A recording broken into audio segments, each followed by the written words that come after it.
اگر لڑکے کے عیب ظاہر ہو جائیں تو لڑکی والے، اور اگر لڑکی کے عیب ظاہر ہو جائیں تو لڑکے والے منگنی کو ختم کر سکتے ہیں۔ اگر کسی کے نکاح کے بعد یہ خطرہ پیدا ہو جائے طلاق ہو جائے گی، یعنی یہ رشتہ نبھ نہیں سکتا، تو ایسی صورت میں منگنی توڑی جا سکتی ہے۔ اب اگر کسی نے منگنی ختم کرنی ہو تو وہ کیا کرے؟ جیسے منگنی کرنے کے لیے استخارہ کیا تھا، ختم کرنے کے لیے بھی استخارہ کر لے، کیونکہ اللہ تعالیٰ بہتر جانتے ہیں اور انسان نہیں جانتا۔ جیسے رشتہ قبول کرنے میں جلد بازی نہیں کرنی چاہیے، توڑنے میں بھی جلدی نہیں کرنی چاہیے۔ لیکن ایک بات اور ایسی ہے جس کا جائزہ لینا اس مقام پر ضروری ہے۔ دو گھرانے ہیں جن کے بچوں کے آپس میں عہد نکاح یعنی منگنی ہو چکی، اب تیسری فیملی چاہتی ہے کہ اوہو ہم لیٹ ہو گئے، اس لڑکی کے ساتھ تو ہمارے بیٹے کی بات ہونی چاہیے تھی، ہم نے تو شروع سے دیکھا تھا اور ہم لیٹ ہو گئے۔ وہ چاہتے ہیں کہ اب ایک منگنی کے اوپر دوبارہ رشتہ بھیج دیں۔ اس بارے میں شریعت کا حکم کیا ہے؟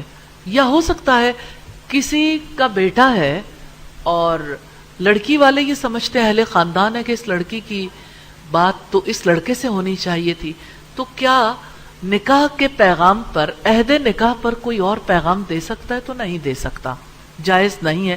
منگنی پر منگنی کرے یا کسی اور کی منگنی کو توڑنے کی دعوت دے۔ نبی صلی اللہ علیہ وسلم نے فرمایا کوئی شخص اپنے مسلمان بھائی کی منگنی پر اپنی منگنی نہ کرے، حتیٰ کہ اس سے پہلے منگنی کرنے والا اسے چھوڑ دے یا اسے اجازت دے دے کہ میں نے اسے چھوڑ دیا، آپ کرنا چاہو تو آپ کر سکتے ہو۔ اگر کوئی اپنے بہاف پر جبری نہیں، زبردستی نہیں، خود سے کوئی چھوڑ دے تو پھر ایسی لڑکی کو پیغام نکاح بھیجا جا سکتا ہے۔ صحیح بخاری میں 4848 پر اس حدیث کو آپ دیکھ سکتے ہیں۔ منگنی عہد نکاح ہے جسے پورا کرنا بہتر ہے، کیونکہ کتاب و سنت میں، قرآن و سنت میں عہد پورا کرنے کے کتنے احکامات ہمیں ملتے ہیں۔ ان اللہ کان مسئولا، بے شک عہد کے بارے میں سوال کیا جائے گا۔ اور اسی طرح سے نبی صلی اللہ علیہ وسلم نے فرمایا لا دین لمن لا عہد لہ، اس کا کوئی دین نہیں جس نے عہد کی پاسداری نہیں کی۔ تو وعدہ خلافی کو نبی صلی اللہ علیہ وسلم نے نفاق کی علامت قرار دیا، لیکن اس کا یہ مطلب نہیں ہے کہ منگنی ہو جائے تو اسے ختم نہیں کیا جا سکتا۔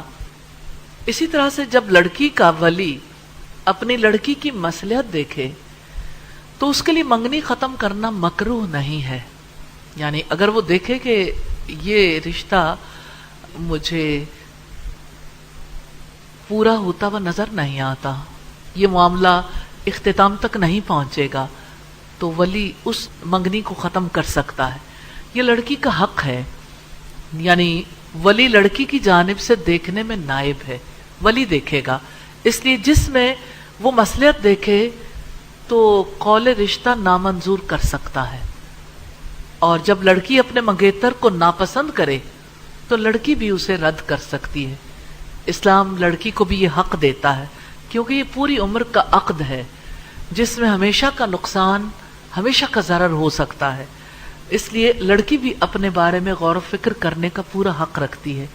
اگر بغیر کسی غرض کے دونوں ہی نامنظور کر دیں، منگنی توڑ دیں، تو یہ مکروہ ہے، یعنی بغیر کسی وجہ کے نہیں توڑنا چاہیے، کیونکہ اس میں وعدہ خلافی ہے، یہ بات سے پھر جانا ہے۔